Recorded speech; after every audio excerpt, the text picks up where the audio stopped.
안녕하세요. 여러분과 함께 정치의 지도를 그려가고 있는 저는 수능 완성 정치를 맡은 박봄입니다.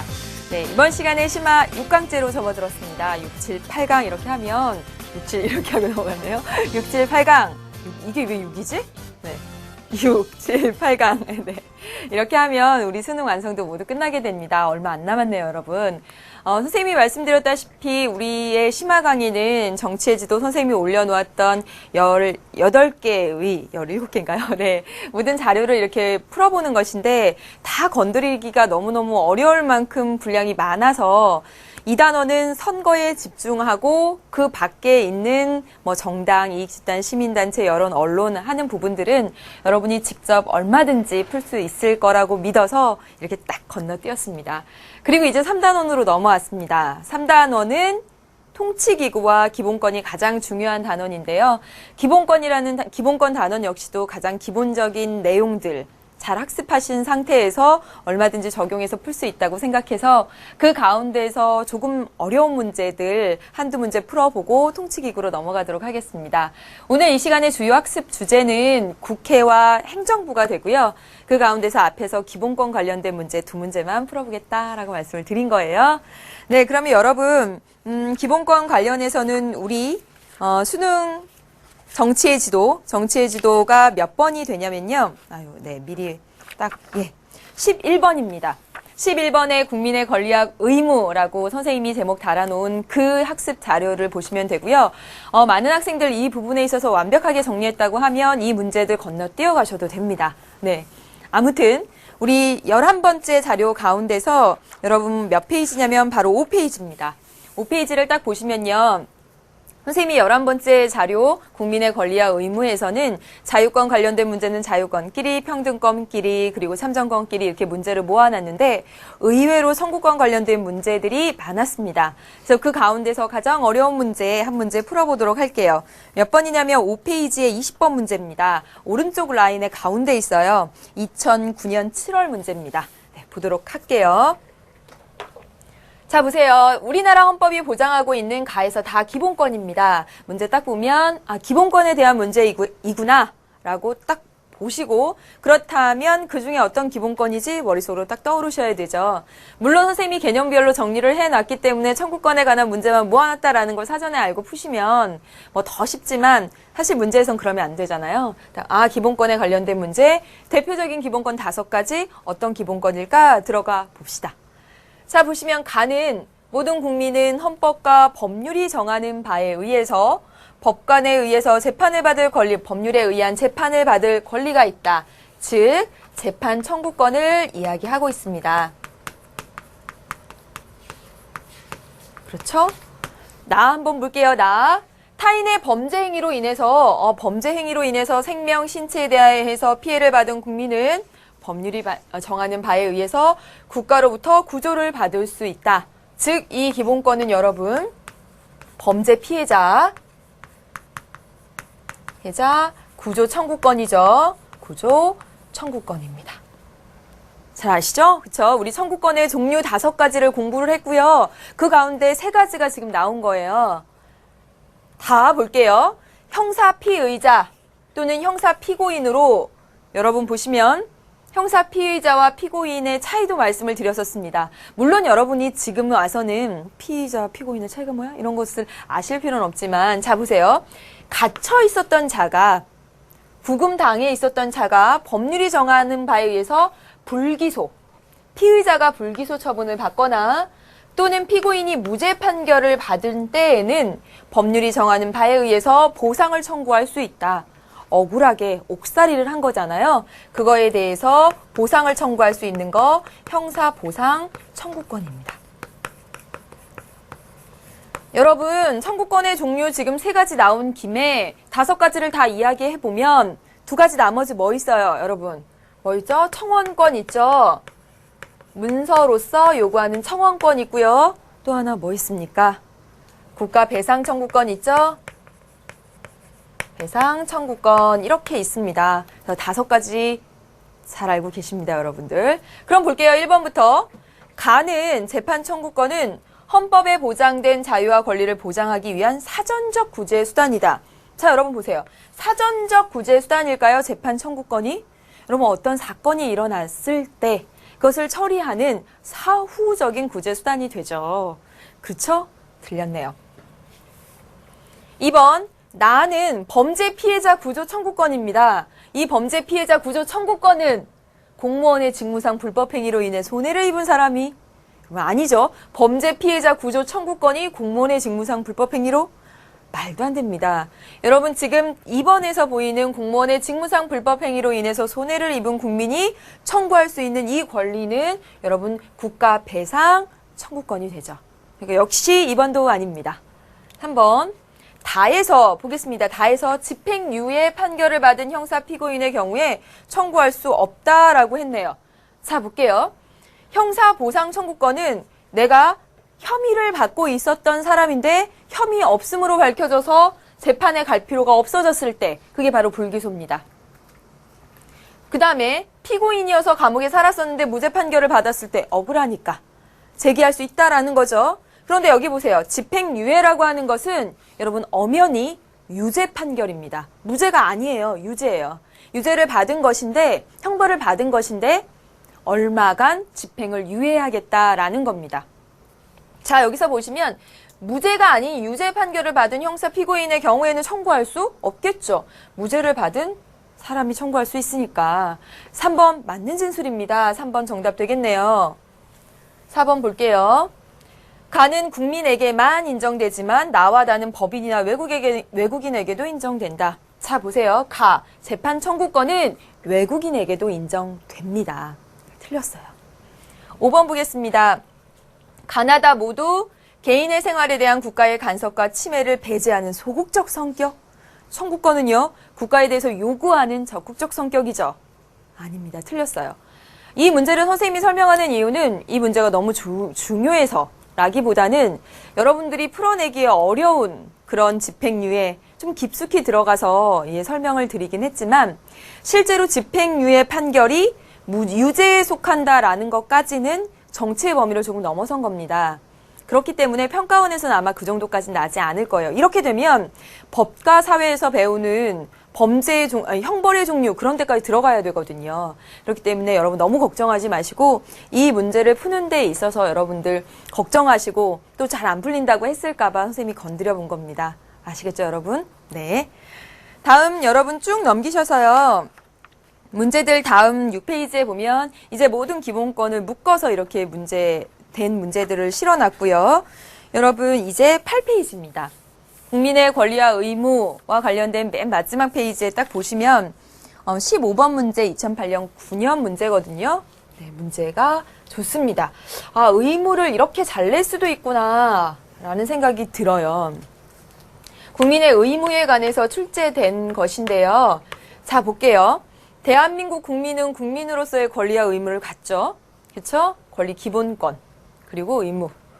국민의 의무 중에는 자 여기 보세요. 첫 번째 기본권의 성격을 포함하는 것도 있고 순수하게 의무의 성격만 가지는 것도 있다. 다시 말하면 여러분 보세요. 의무인데 기본권의 성격을 가진대요. 기본권, 권리로서의 성격을 가진다라는 이야기입니다. 다시 말하면 의무이자 권리인 것도 있고 순수하게 의무이기만 한 의무도 있다라는 겁니다.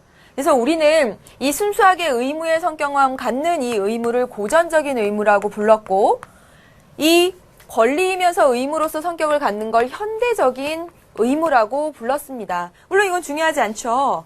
더 가볼게요, 여러분.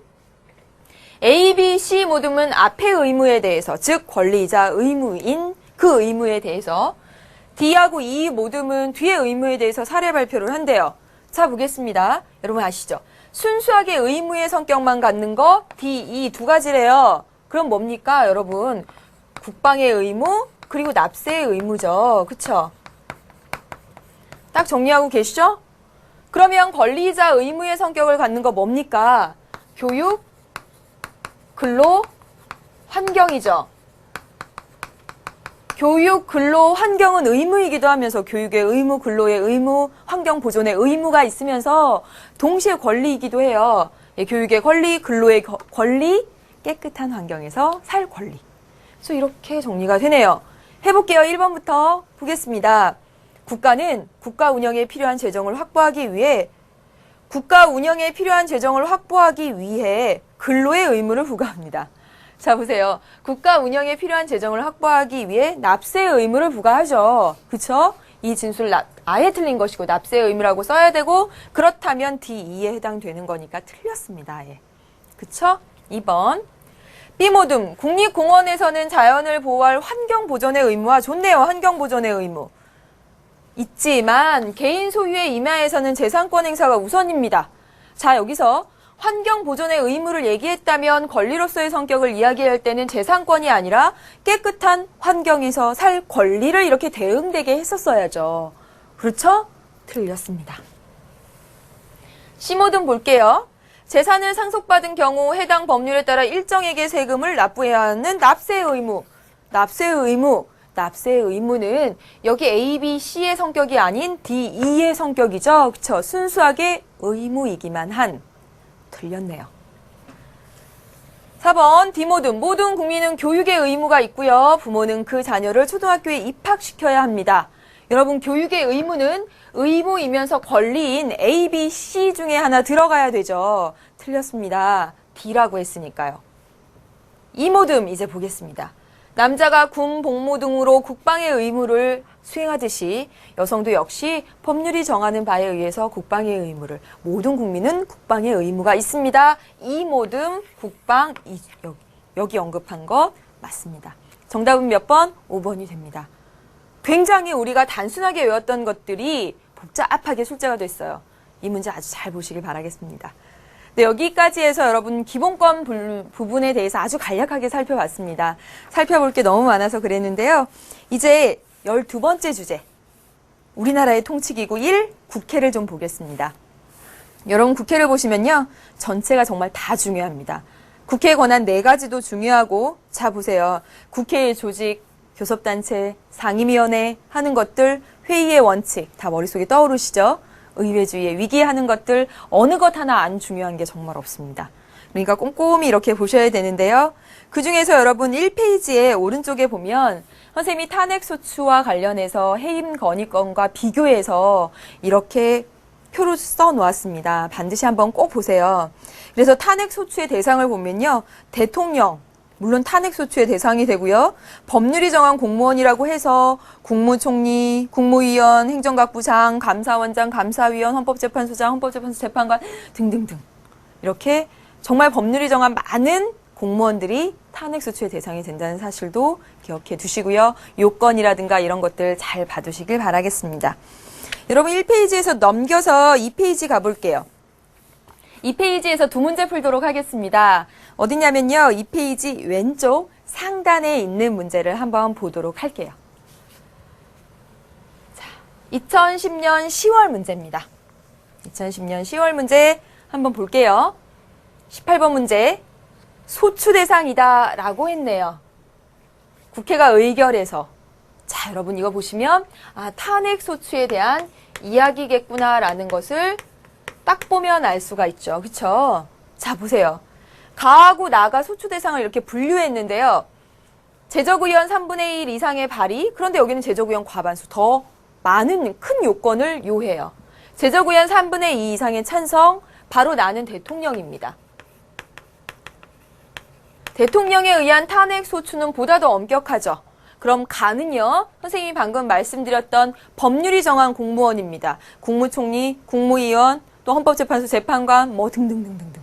뭐 이렇게요. 그렇죠?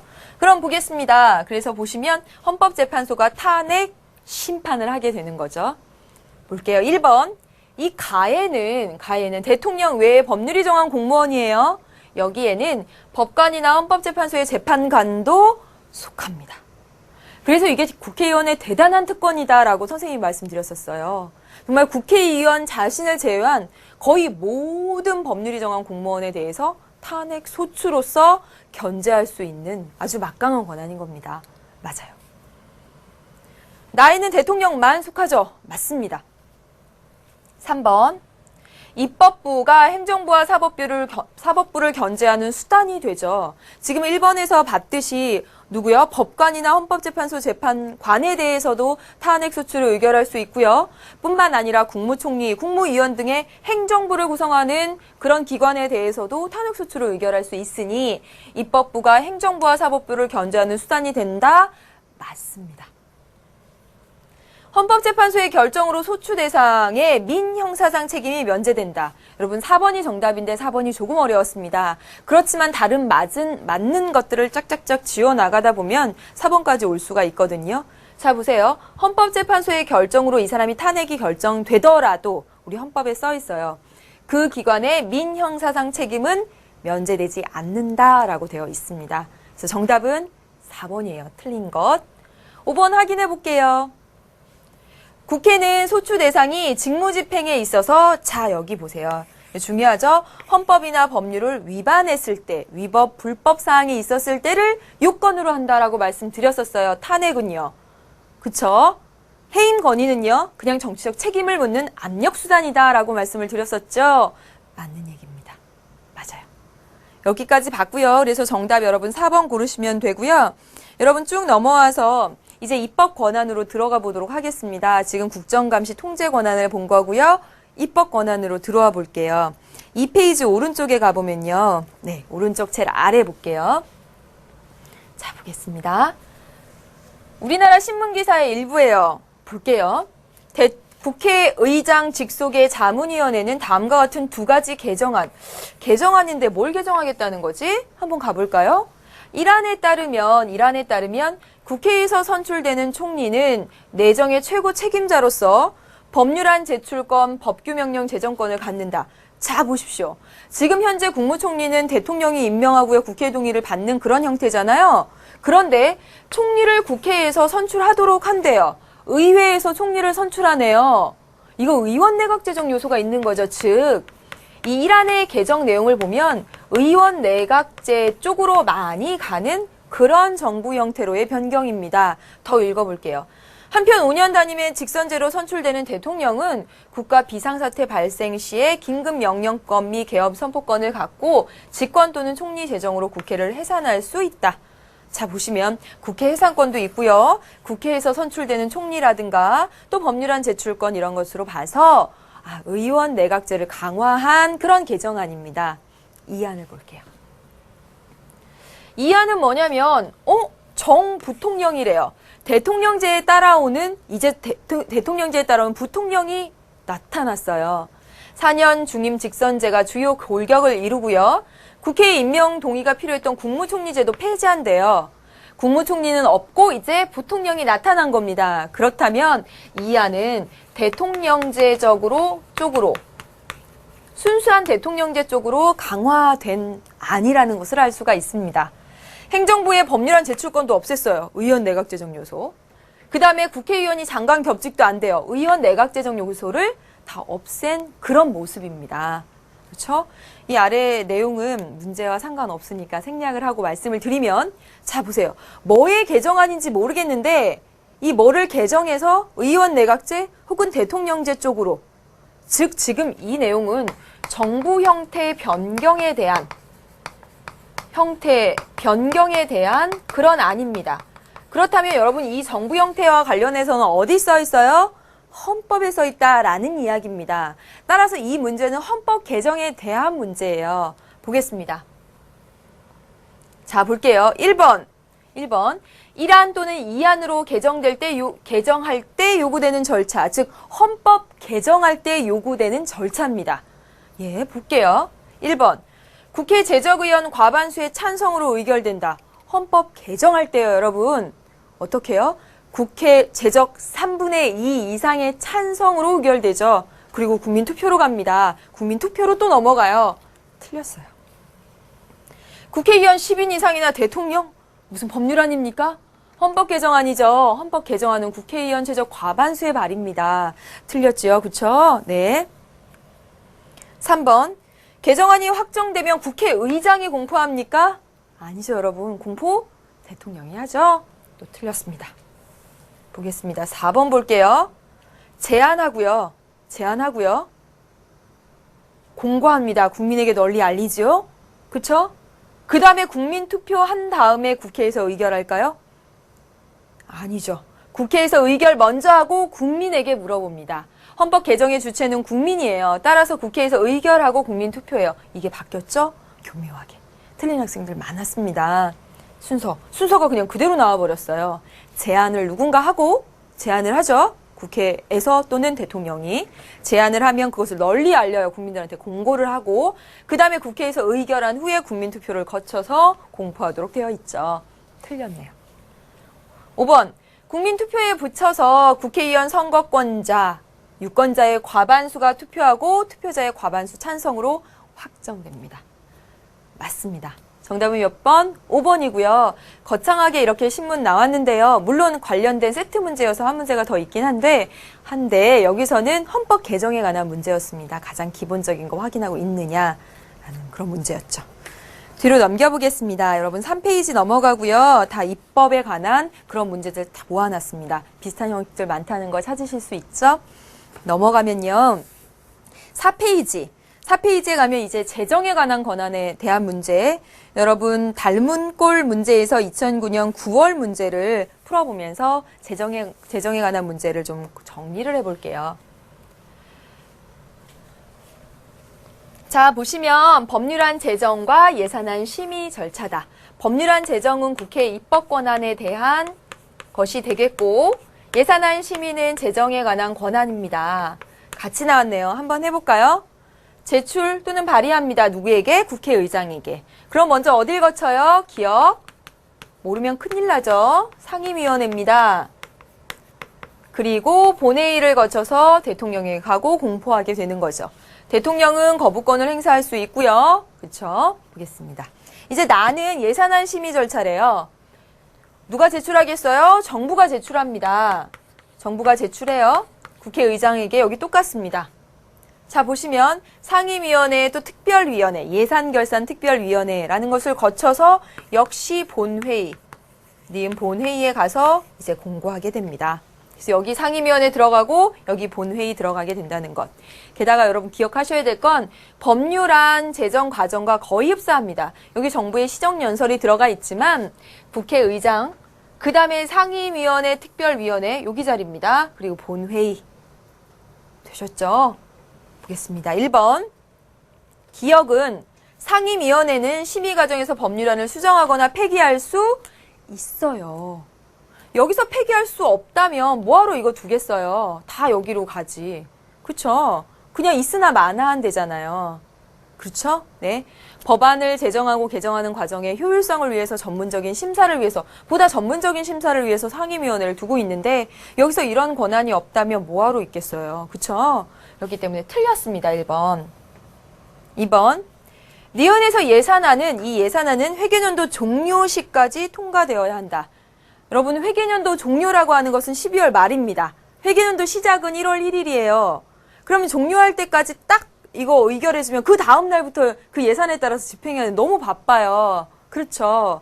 그렇기 때문에 회계년도 종료 30일 전까지입니다. 그래서 12월 2일 뭐 이 정도가 돼요. 틀렸어요. 가에서 법률안은 제적의원 과반수의 찬성. 여러분 법률안 일반 의결 정족수. 제적의원 과반수가 출석한 의원 과반수가 찬성하는 거죠. 이건 외우셔야 합니다. 꼭 외우세요. 외우셨을 것이라고 믿습니다. 틀렸어요. 4번. 나에서 국회는 예산안의 규모 및 내용을 수정할 수 있다. 이거 정답이죠. 이거 안 맞추면 정말 안 됩니다. 자, 보세요. 정부가 제출했는데 국회에서 왜 이런 과정을 거치겠어요? 정말 예산안을 잘 짰나? 여기다 낭비할 것 같은데?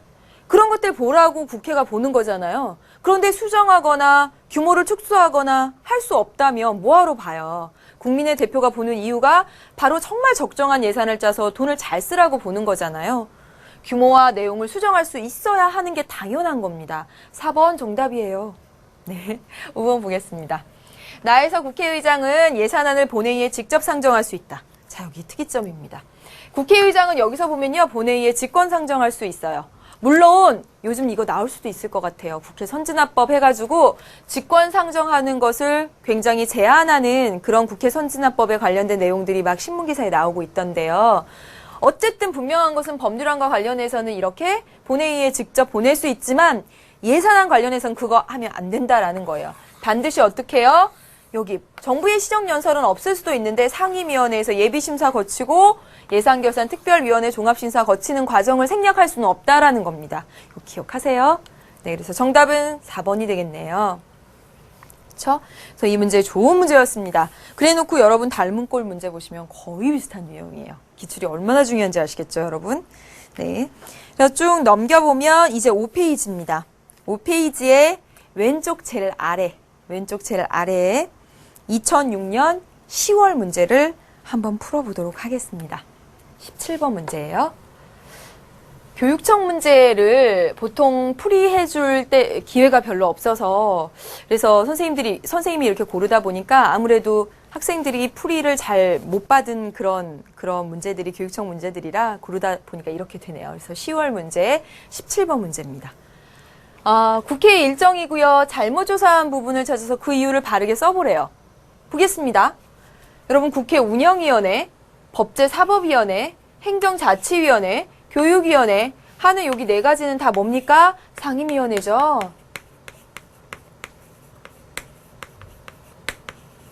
자, 보겠습니다. 이 상임위원회 가운데서 국회 운영위원회에서 국무위원 후보자, 즉 장관 후보자에 대해서, 즉 기획예산처 장관 후보자에 대해서 인사청문회 한다.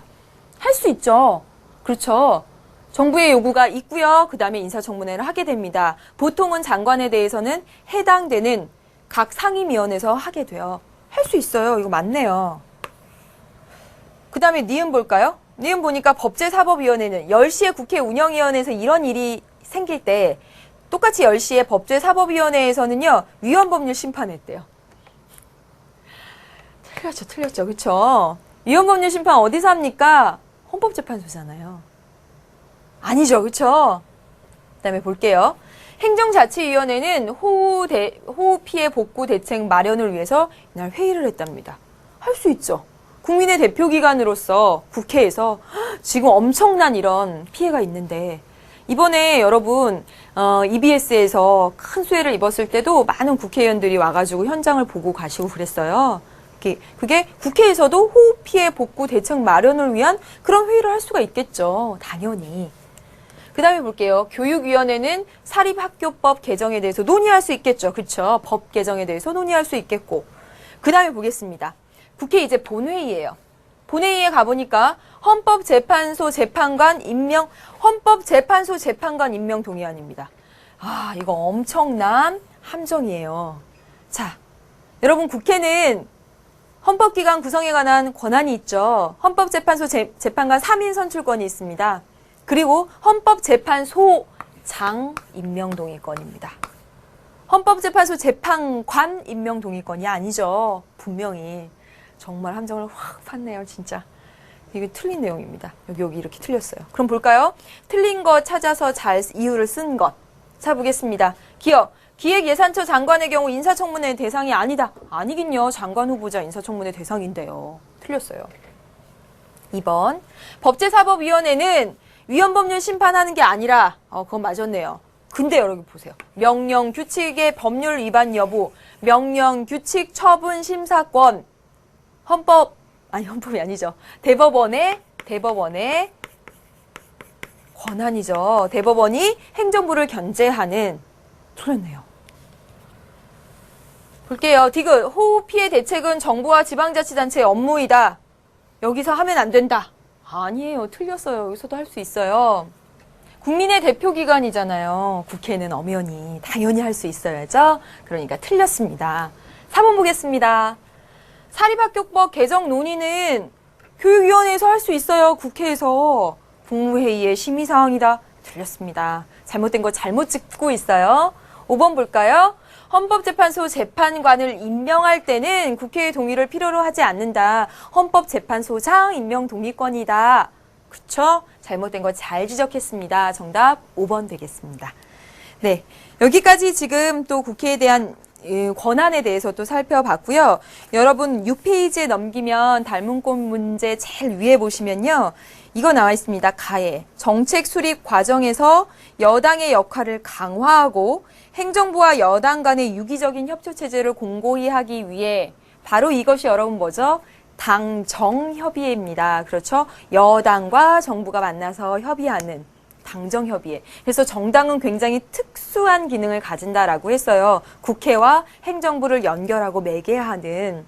그렇죠? 그에 대한 설명들이 나와 있고요. 이제 조금 넘겨서 이렇게 볼게요. 넘겨보시면 9페이지입니다. 그럼 9페이지에 선생님이 이 의회주의의 위기 관련된 문제 풀면서 국회 부분을 정리하려고 합니다. 여러분 지금 보시면 9페이지 전 8페이지부터 해서 8페이지, 9페이지, 10페이지까지 2페이지에 걸쳐서 정말 많은 문제가 의회주의의 위기 문제가 났습니다. 그러니까 한 번쯤은 좀 정리해둘 필요가 있고요. 가장 어렵게 보이는, 어렵게 생각이 되는 교육청 문제 하나를 가지고 이야기를 할게요. 여러분 오른쪽 제일 하단에 18번 문제입니다. 2008년 10월 문제예요. 보겠습니다. 표를 보고 의리 제시할 수 있는 대안으로 적절한 것을 있는 대로 골라라 그랬습니다. 자 보시면 의원 발의안입니다. 그리고 정부가 제출하는 안.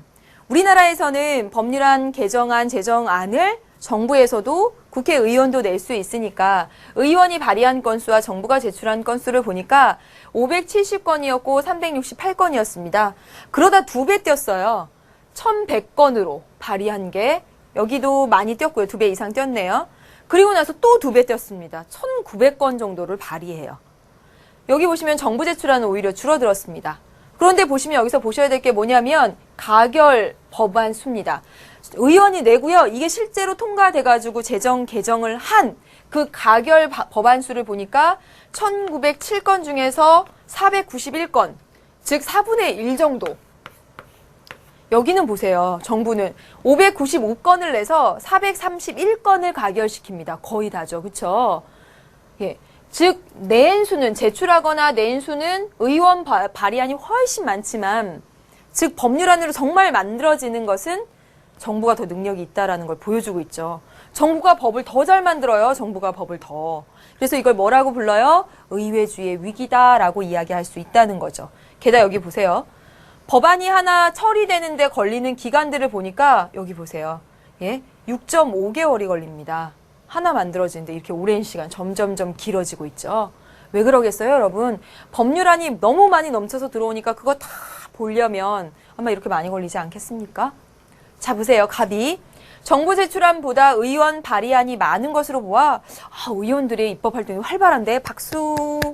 지금 이럴 상황이 아니죠. 뭐라 그랬냐면 의원들의 의리, 실적 위주의 법률안 발의로 국회의 효율성이 떨어지고 있어. 실적 위주로. 즉 법률안을 많이 제출한, 통과되건 안 되건 간에 많이 제출한 국회의원일수록 일만이 하는, 일 잘하는 국회의원으로 그렇게 평가를 받고 있나 봐요. 그래서 그렇게 많이 이렇게 2000건까지 제출을 하고 보니까 법안의 평균 처리 기간도 길어지는 비효율성이 초래되었어. 그렇다면 이에 대한 대안으로 적절한 것을 골라보자라는 이야기죠. 보겠습니다. 기업. 일사부재의 원칙을 폐기해보자. 자, 볼게요. 한 번 아니다라고 결정난 사항에 대해서는 다시 토의하지 않는 원칙입니다. 이것은 뭐죠? 회의 진행 효율성을 위해서입니다. 효율성을 위해서.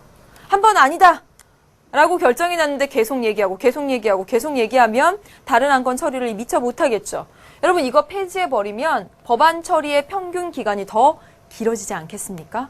하나 가지고 계속 물고 늘어지지 않을까요? 아니죠. 대안이라고 볼 수 없습니다. 왜냐하면 폐지하게 되면 아무래도 비효율성이 커지니까요. 그렇죠?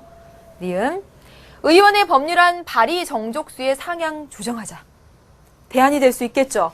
의원이 법률안을 내는데 몇 명 이상입니까? 10명 이상이죠. 그 10명만 막 모아서 또 내고 10명 모아서 막 또 내고 뭐 실제로 이루어지지는 않으시겠지만 그렇다면 오히려 의원이 법률안을 낼 수 있는 인원수가 50명이다. 그럼 쉽게 내기가 어렵지 않을까요? 50명을 모아서 같이 마음을 모아서 내려면.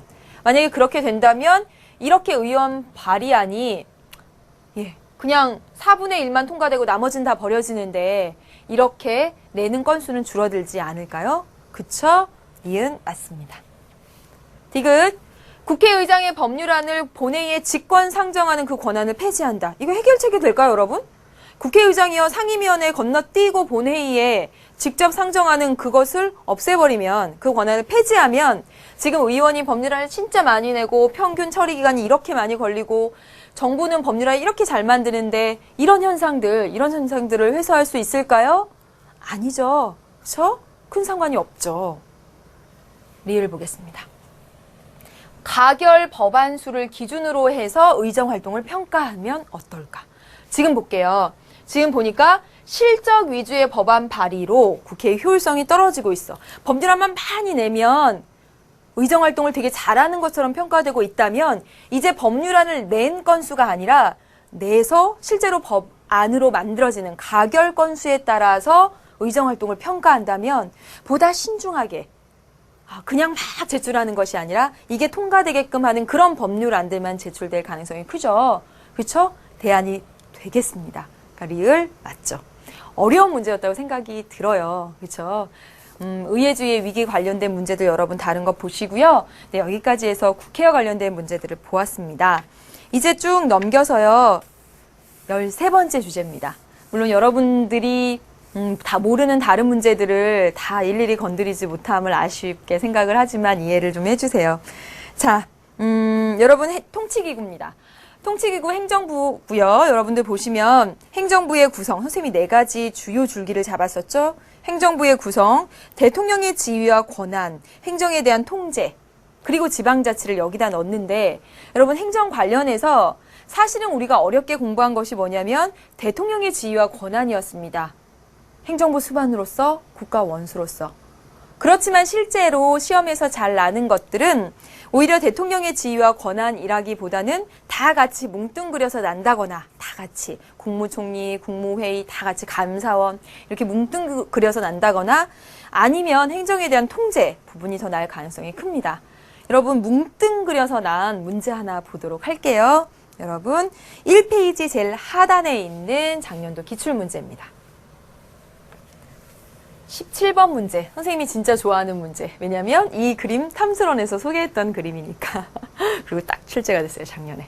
자, 보세요. 정부 조직입니다. 정부 조직이고요. 보시면 감사원, 방송통신위원회, 민주평화통일자문위원회 등등등 있고 여기 보시면 행정 각 부가 있네요. 그렇죠?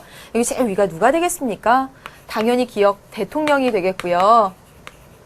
이 감사원 보면 대통령 직속 기관입니다. 그렇죠? 이렇게 되어 있고요. 니은 누굴까요? 국무총리입니다. 국무총리는요, 보시면 행정 각 부를 통할하는 통할권이 있습니다. 그쵸? 네, 보겠습니다. 1번. 기억의 국법상 행위는 대통령의 국법상 행위는 문서로 하게 되어 있고요. 이 문서에는요, 국무총리와 관계장관이 같이 서명하도록 되어 있습니다. 부서제도지요. 그쵸? 신중한 국정 처리를 위해서죠.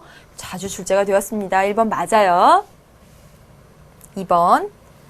니은 감사원입니다. 공무원의 직무에 대한 감찰권과 법률이 정한 단체에 대해서 회계감사권을 갖습니다. 알고 계시죠, 여러분? 네. 니은의 장과 달리 감사원장과 달리 국무총리는 국회의 동의를 얻어 기억이 임명한다. 자, 니은의 장과 달리 디귿은입니까? 아니죠. 감사원장, 국무총리, 대법원장, 대법관, 헌법재판소장 모두 국회의 동의를 얻어서 대통령이 임명합니다. 달리라고 한 부분 틀렸습니다. 틀린 거 3번 정답이 되죠. 더 가보겠습니다. 디귿은 국무총리는 리을의 장에 대해서 다시 말하자면 국무위원에 대한 장관에 대한 임명 제청권과 임명을 대통령에게 제청하면서 동시에 해임 건의권을 갖습니다. 국무총리의 권한에 대한 선지였습니다. 맞죠? 5번. 리을과 미음 등 행정각부의 중요한 정책 수립과 조정은 국무회의에서 심의한다.